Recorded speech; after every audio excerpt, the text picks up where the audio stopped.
Could the Shroud of Turin be a relic of the most famous burial in history? We'll find out straight ahead. I'll be right back.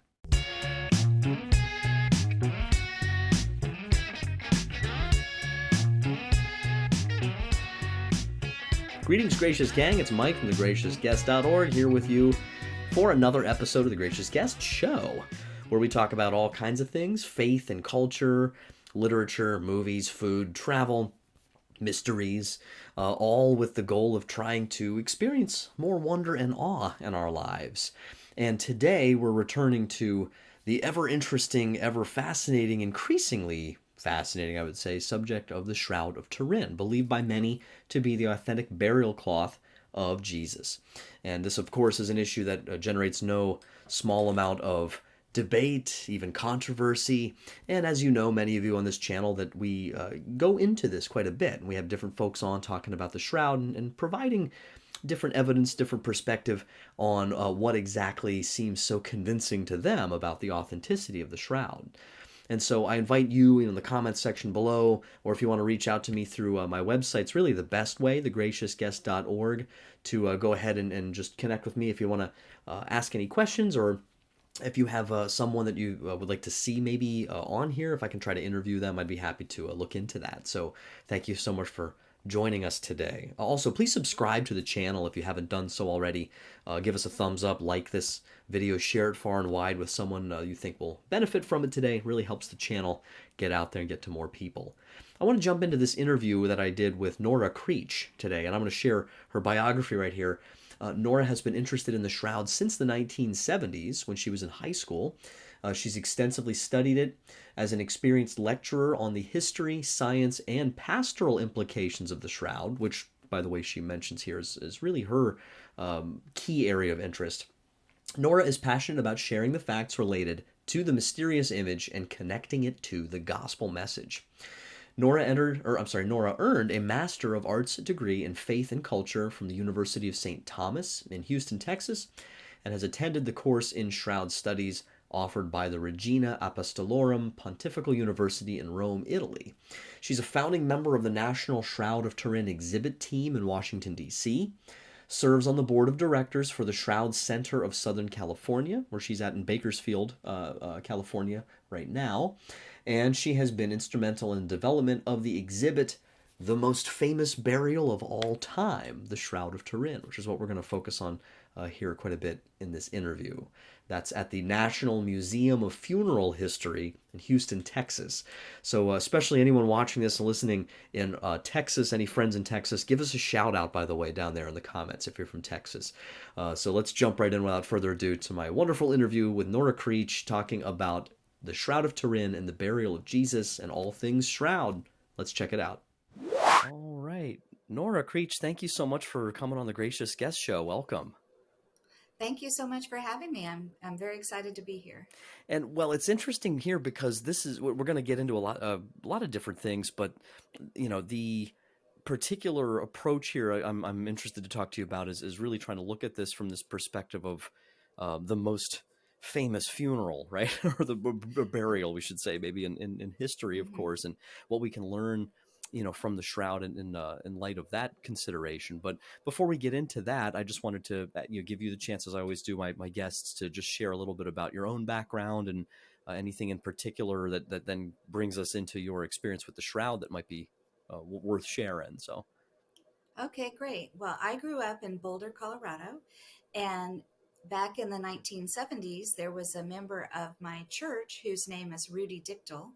And Rudy was one of the founding members of the STIRP team, so the Shroud of Turin Research Project team. So Rudy prepared with the rest of the STIRP team members for about 18 months in advance before they actually traveled to Turin and performed the hands-on experiments with the Shroud. And then when Rudy came back from his time in Turin, he started giving talks around the community of Boulder and at our church. And I was a high school student at that time. And so anytime Rudy would give a talk, my dad would want to go. And so I would go with my dad. And so this was in the late 1978, 79, 80. I became a student at the University of Colorado where Rudy Dichtel was a professor. And this was before the STRP findings had actually been published, but I would go and meet Rudy in his office, and he would tell me about what the findings were of the STRP team. And so if I had a research paper to write, I would always write about the shroud. And I had access to this world-class information through Rudy. And so my interest in the shroud goes all the way back to my high school years. Wow. Then as time went on, of course, with the radiocarbon dating, everybody's went through kind of a dark period of sadness. And so for me, that was a period of time where I wasn't really actively studying the shroud. And I got married and had my own children. And when my oldest son was going through confirmation at our church, now in Bakersfield, California, I I felt like there was a real need for the kids to learn about the shroud. And so I approached the confirmation people and said, "What do you think about having a mini class on the shroud?" And a friend of mine put together a 6-week class, and she was the heart and I was the head.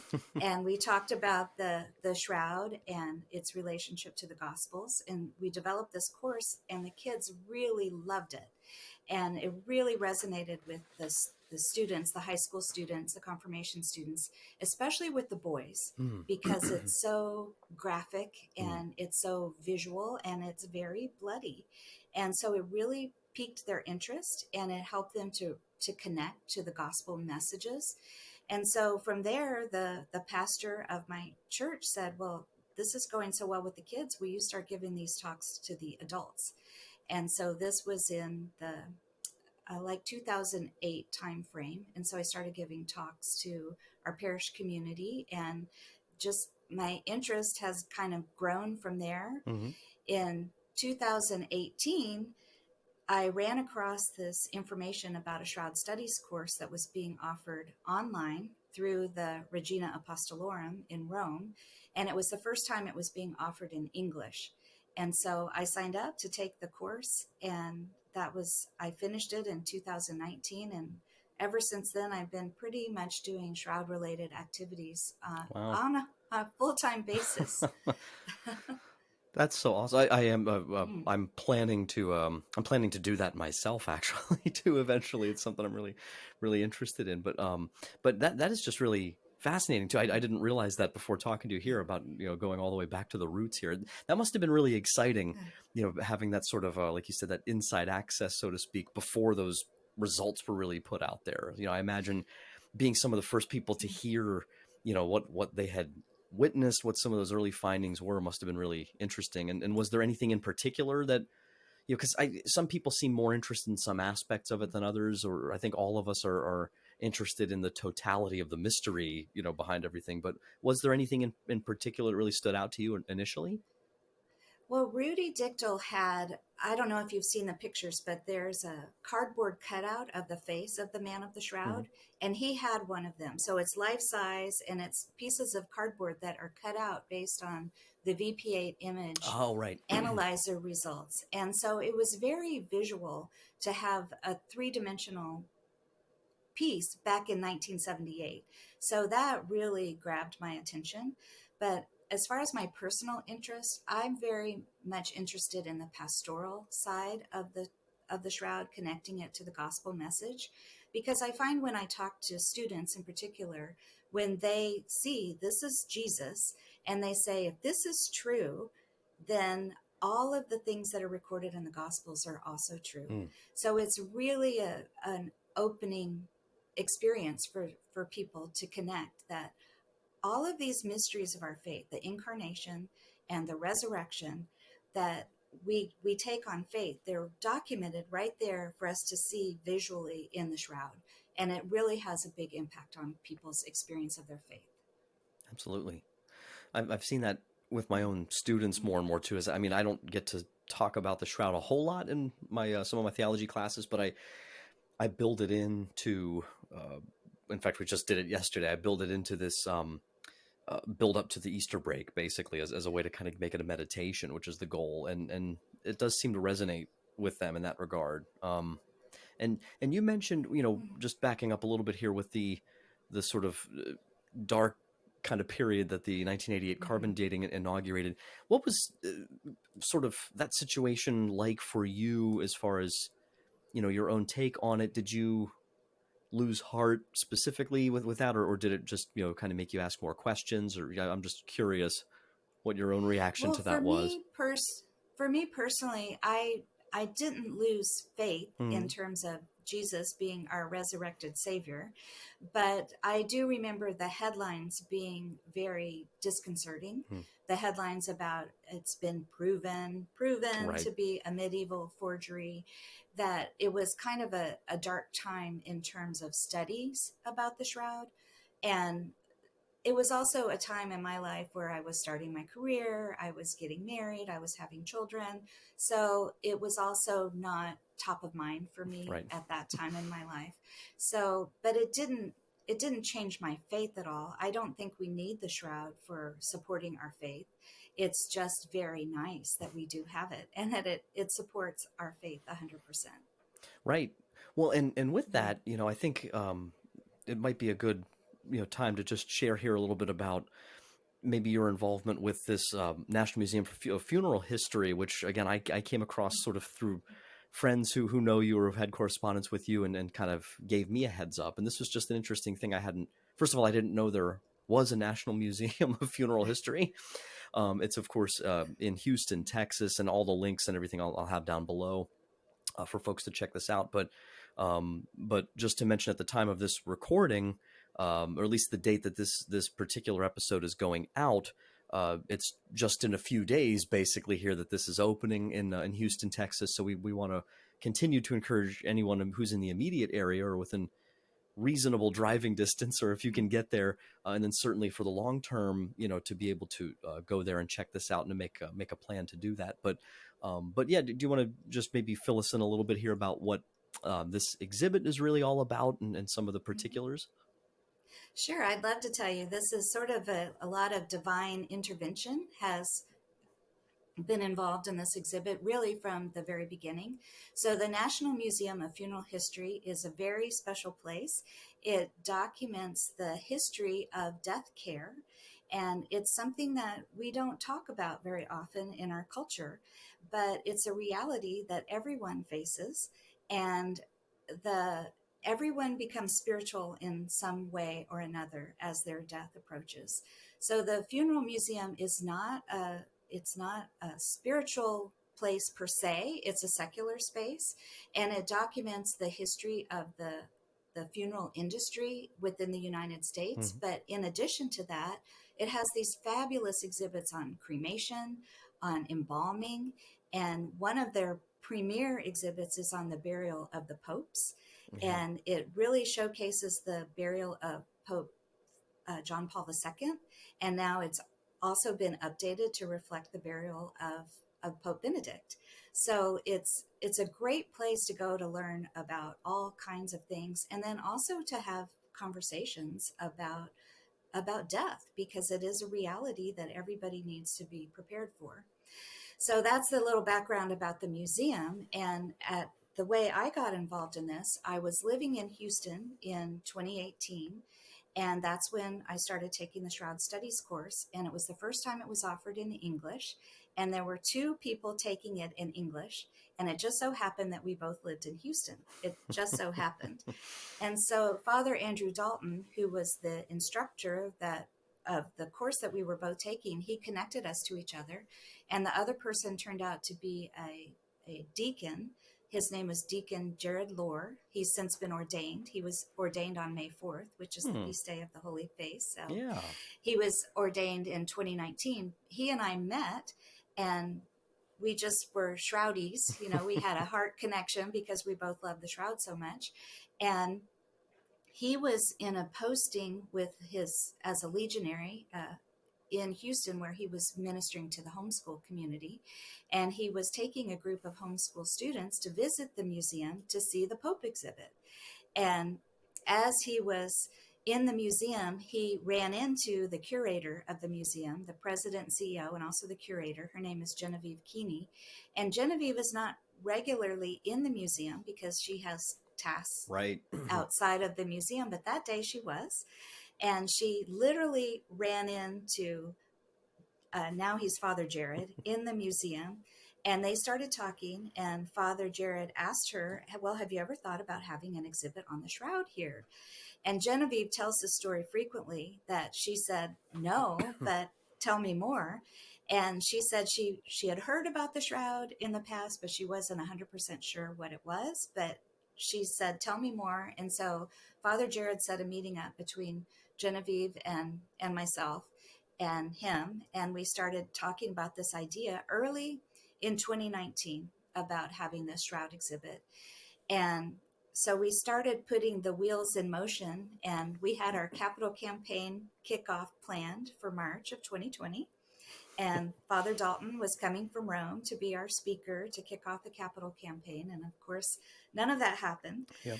And we canceled everything. I subsequently moved back to California from Houston. And so everything was kind of on the back burner for a while. But sometime late in 2021, Father Jared reached out to me again and said, hey, what are you thinking? Can we start pursuing this? And we had written a letter for Cardinal DiNardo's signature back in early 2019 from Cardinal DiNardo, because he's the Archbishop of the Archdiocese of Galveston, Houston. So he wrote a letter to the Archbishop of Turin asking for a certified copy of the shroud, because that would be the centerpiece of our exhibit. Well, all of these things had transpired, and we had not gotten a response from the Archdiocese of Turin about our copy. So I reached out to Father Dalton and I said, can you help us with this situation? So this was early 2022 at this point. So a lot of years have gone by. And early on a Sunday morning, early 2022, I had an email from Enrico Siminato, who is the caretaker of the shroud in Turin at the International Center for Syndonology in Turin. And he said, not only are you getting your certified copy, we're gifting it to you from our archdiocese to yours. Not only that, but even more significantly, we are gifting you a very special replica. And it's a replica that is on old linen. And what they mean by old linen is that a team of farmers in Bergamo, Italy, took the heirloom seeds for the heirloom flax, so the old seeds, and they planted a whole field in Bergamo, Italy, of this heirloom flaxseed. Wow. And then they grew it, and then they harvested it, and they spun it, and they wove it using all first century technology. Wow. And so all of this was going on during COVID, when we were losing heart that we weren't going to be having our exhibit. All of this was taking place under the guidance of the Holy Spirit, that this old linen was being prepared. And then they printed it with a high definition laser image. So this replica is as close as possible to what the original shroud looks like. And we have it. It's the centerpiece of our exhibit, and it's stunning. It's absolutely beautiful.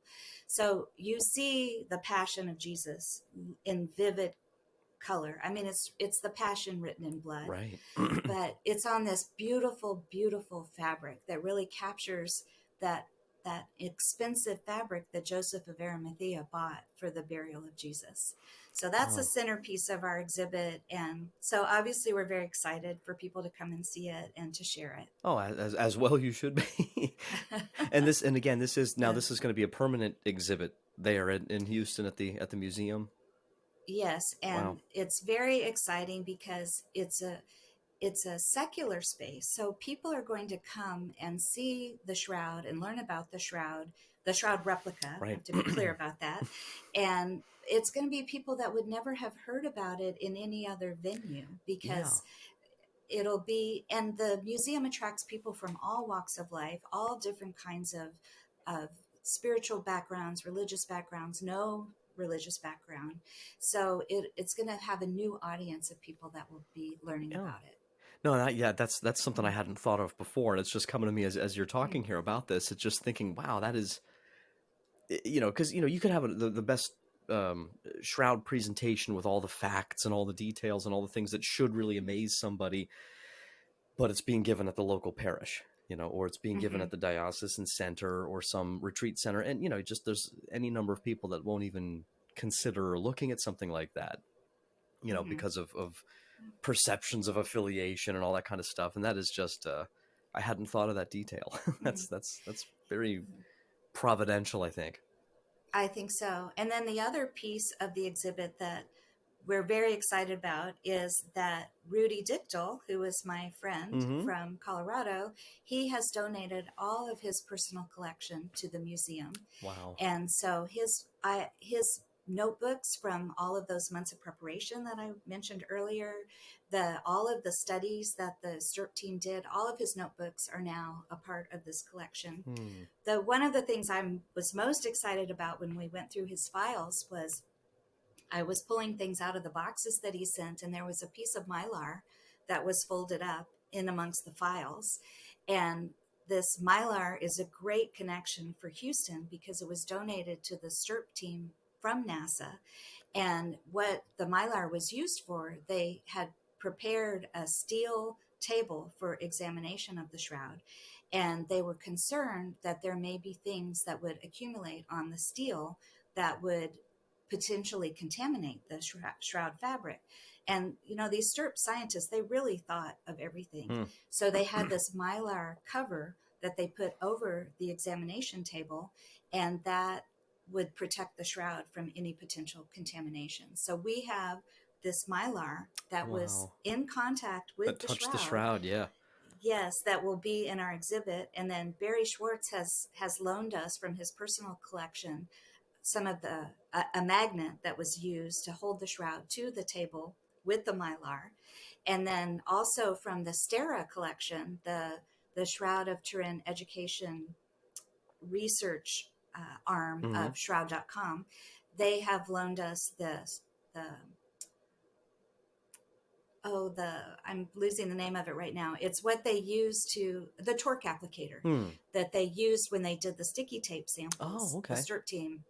Wow. In 1978. So those items will be in our exhibit. Wow. So we're really highlighting the work that STRP did, the scientific research that they did. And that's going to also be a part of our exhibit. So we have a lot of facets to it. Yeah, absolutely. Sounds like it. Oh, yeah. I'm going to have to find an excuse to get down to Houston. Absolutely. It'll be worth the trip.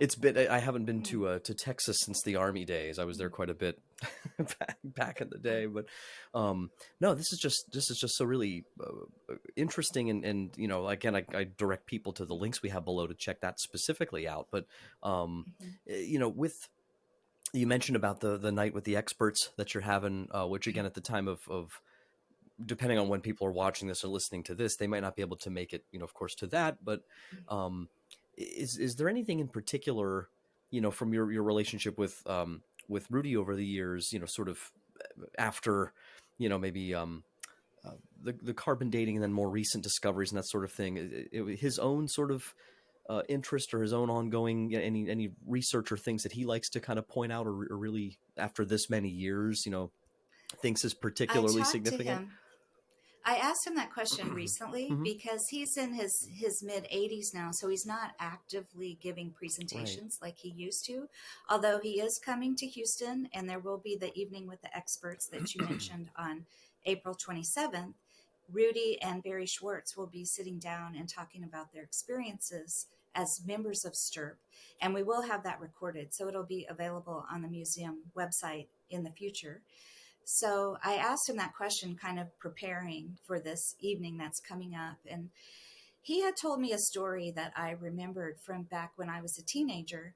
And I don't believe he was ever really a skeptic about the authenticity of the shroud. But he said one of the things that was very convincing for him was when he was meditating on the face of the man of the shroud. And he recognized that the nose of the man is broken. And so it raised a question in his mind because the prophecies are all that none of his bones shall be broken. And he said in that moment he had a revelation that the nose is actually cartilage. And so there's no conflict between what's shown on the shroud and what the scriptures say about the Messiah. And he told me that was a really important moment for him spiritually, that it just really solidified for him that the shroud is truly authentic. Hmm. Well, and that's what I was going through with my students yesterday, and just sort of my overview, and I have a little slide deck, as I think we all have different versions of it, but Mm-hmm. mine for my setting, my typical setting for my students and potentially parishes and stuff like that is just because you could go on forever. I try to, I basically have three basic slides that give some highlights of um, facts, very undisputed things. Like if there's things that I find out are disputed, or that I later discover there doesn't seem to be as much evidence for it, and but I heard it in a presentation, but it turns out it's not really authentic. I'll take that out, Mm-hmm. put something else in. But I focus on the cloth itself, like evidence on or about the cloth in particular, the blood, and then the image. And with the cloth, I was just going through with my students, the speculation, and I was trying to specify that with them. Here's a map of a potential journey, right, of how the shroud gets from Jerusalem to Lyre to Turin eventually. And I was very clear with them, this is speculation. I'm going to give you some examples of why I think this makes sense, or what the arguments are for it. And I started off in that sort of speculative way, but then I present to them as a build up to the pollen grains, this sort of, well, yeah, this is speculation, but then let me show you what's on the cloth, you know. And so I try to use these springboard moments. And I guess my question for you is there something like that you tend to find effective as well, as far as, trying to, be fair to those who are skeptical and not just blow them off, but to say, yes, there are arguments people make, there are concerns people have, here's how far science can go, and at the end of the day, we want to try to keep that balance between, you know, not trying to have the shroud do too much, so to speak, either. So I don't know if that makes sense.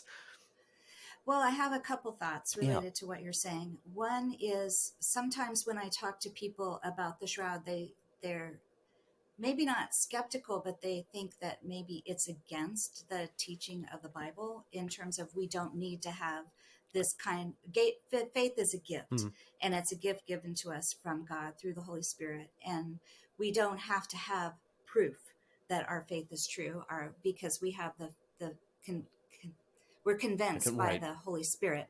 So I do get that pushback sometimes. And then especially the idea of it being a graven image, that it could potentially, if it were a fake, then Right. we shouldn't be looking to it, because it could potentially be a graven image. However, I I'm personally convinced that this is the true face of Jesus, and so I don't have that concern. And the other point is that it's completely in harmony with what the Gospels say. There's nothing about it that contradicts the Gospels. So I think it's nice to have the visual image that complements the Gospels. But I like the way that you said that you frame things when you're talking about it with your students, that there are alternative views, especially on the history of the shroud before the 1350s. It's not completely agreed upon, even by people who believe in the authenticity of the shroud. There Mm. is still a lot of questions about the history of the shroud. How did it get from Jerusalem to Lyre, as you mentioned?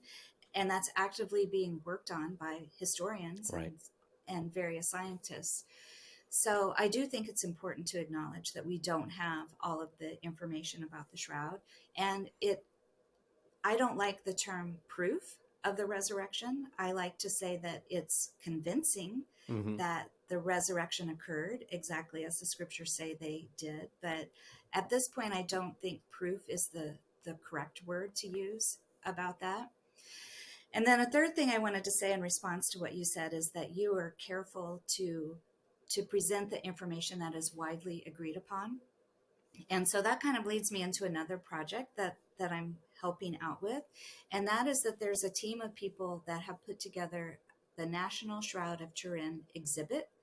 And we currently have a mini exhibit at the Catholic Information Center in Washington, D.C. Okay.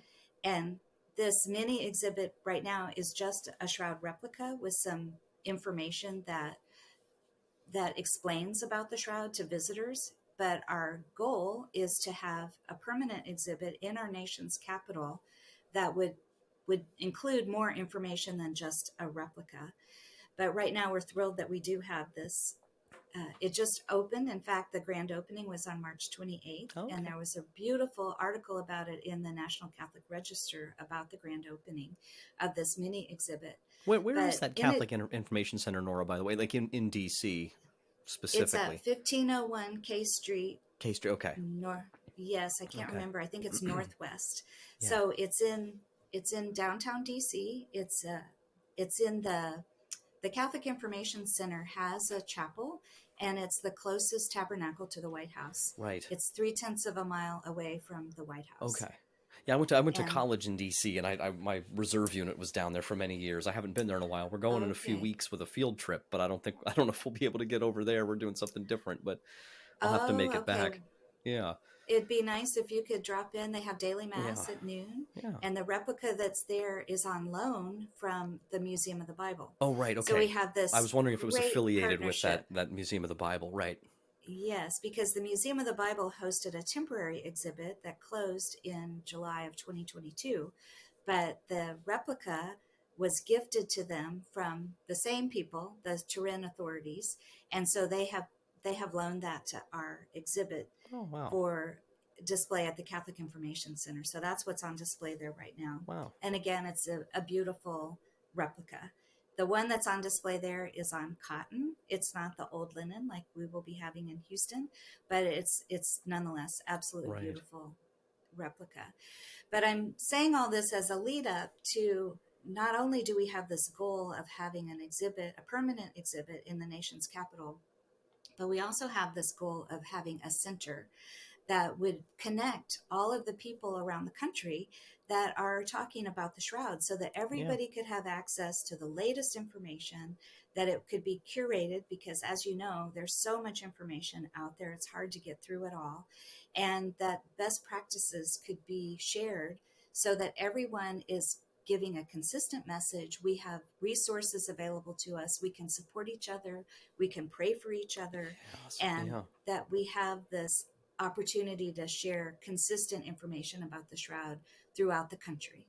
Well, and I think that's such a beautiful goal too, because as you mentioned earlier, the Stirp did so much, and they've carried the ball for so long, and and there is this natural, I think, an important sort of rite of passage, if you want to call it that, or just those of us in any way, shape, or form, some more than others. I mean, I'm doing my little part here, which I just thoroughly love so much. I'm not doing really research or anything like that in particular, but this I see this an aspect of my ministry here, being able to host these conversations and and just sort of get connected in so many ways, and I get so many great messages and comments from people sharing personal experiences that they've had, not just about the shroud, but I'm always humbled to see the people, like you said earlier about the pastoral connection, who share something because of some video here that we put out, that has touched their own life or that has helped them grow in relationship with Christ. And for me, that's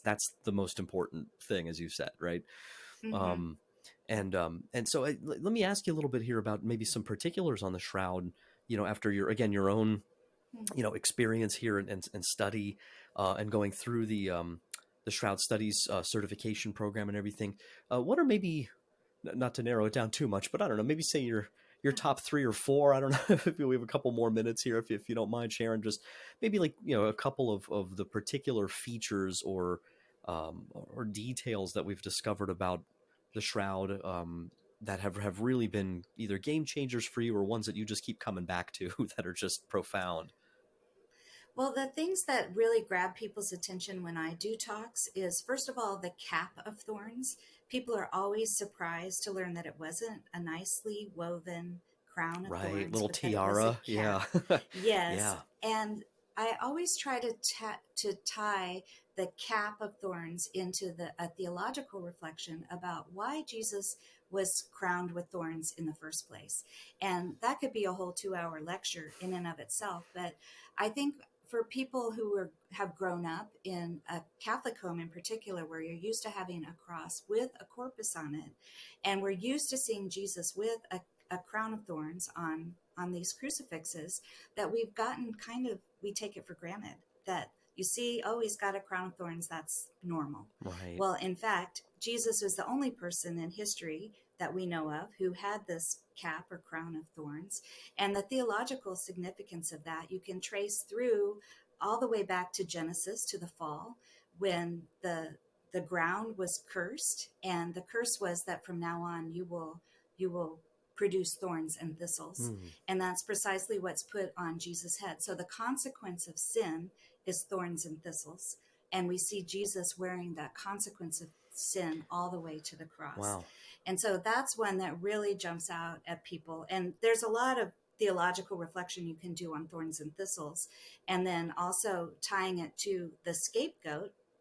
On the Day of Atonement, the scapegoat bears the sins of the people on its head and takes them outside of the city, just as Jesus did when he went outside the walls of the city to bear the sins of the people on his head. So I love to draw that Yes. together.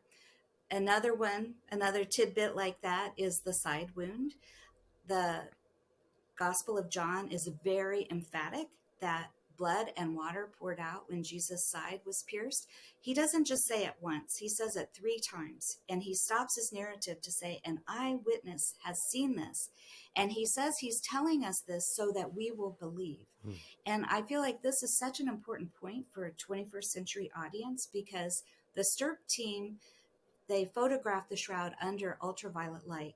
And under that ultraviolet light, the separation of the heavy red corpuscles from the clear liquid serum Mm. of the blood is very, very evident. And so we can see that what John said is true. Right. Now we can see it because STIRP has revealed that to us through the UV fluorescent photography. And the significance of that side wound, the theological significance of that, I love tying it into the temple veil being torn in two and connecting it to the passages in Hebrews where the writer of Hebrews said that through the veil of his flesh, Jesus has opened a way for us to be present before the throne of God. So he is our perfect sacrifice, and he's the perfect high priest. And if you look at Leviticus, when the high priest would go behind the veil in the times of the sacrifices, he would change out of his priestly garments and put on a pure linen garment. And he would wear that pure linen garment to go behind the veil into the most holy of holies on the Day of Atonement to offer sacrifices on behalf of the people. And that's how we see Jesus dressed in his burial, in this clean, ritually pure linen garment. And in that way, he's offering sacrifices on our behalf. So he's the perfect intermediary for us, perfect sacrifice for all people for all time. So I think those are two connections that are very rich and really enliven people's understanding of the Passion and what Jesus accomplished through his death and resurrection. Wow. You're right. I mean, yeah, I want to jump down so many rabbit holes here, but we're coming close to the end of our time here together. I just, Nora, I don't know, we could talk about so much more. Maybe I'll just ask you any closing, just sort of thoughts, anything you want to share with the listeners, the viewers, as far as, what a next step for them, might be, or if maybe if there's a good book or anything else you want to recommend people check out, anything like that. There's a really great episode of Father Dalton on Pints with Aquinas that he was on in January of 2023 this year. It's a 3-hour episode, but it's worth the 3-hour investment of time. The other video that he has is on the National Museum of Funeral History's website. It's about a 1.5-hour video, and he talks through a lot of these things in more detail that I just kind of hit on, and that is available on the website. So I personally think Father Dalton is the most engaging speaker on the Shroud in the world, and we're just so fortunate that we've had the opportunity to have him in the United States coming and talking. So I think he's a great resource for people to learn from. There are a lot of books. I'm also involved with the Shroud Center of Southern California, and we just had Emanuela Marinelli in February. And she has a beautiful book called Light from the Sepulchre. And so she talks about the relationship of light and the shroud image formation, and then what that light means to us in terms of the light of faith. Wow. So that is a beautiful book that I can highly recommend. Well, I'll definitely put all those links below for sure. So, Okay, yes. but definitely, like we said at the outset too here, certainly anybody who's within, again, a reasonable travel distance with from Houston, Texas. This episode's going out April 23rd, 2023. So this museum will be open in just a few days. Night with the experts, wonderful opportunity coming up. And then anyone seeing this in the future, to please make sure you go and check out that exhibit and anything else you can get your hands on when it comes to the shroud. So, Nora, thank you so much. I'll have to catch up with you again and have you back on at some point. Great. Thank you so much. I really appreciate it. Thank you. Well, in addition to a wonderful conversation and just really a lot of fun, a lot of great stuff for me to go check out, Nora has also been so gracious to continue to converse with me here through email and just through our chat about some more leads, some more folks to potentially have on the show, and to really go deeper into this great mystery, which, again, at the end of the day, is not so much about some historical curiosity, who's right and who's wrong. It's ultimately about an encounter with our Lord and the unique opportunities afforded to us by the shroud and by meditating on the shroud, on the passion of our Lord and all that he suffered for us. And so that's something I just want to leave you with today. Don't ever forget that that's really what this is all about. God bless you all, and praying for all of you. And until next time, don't forget to wonder. Take care.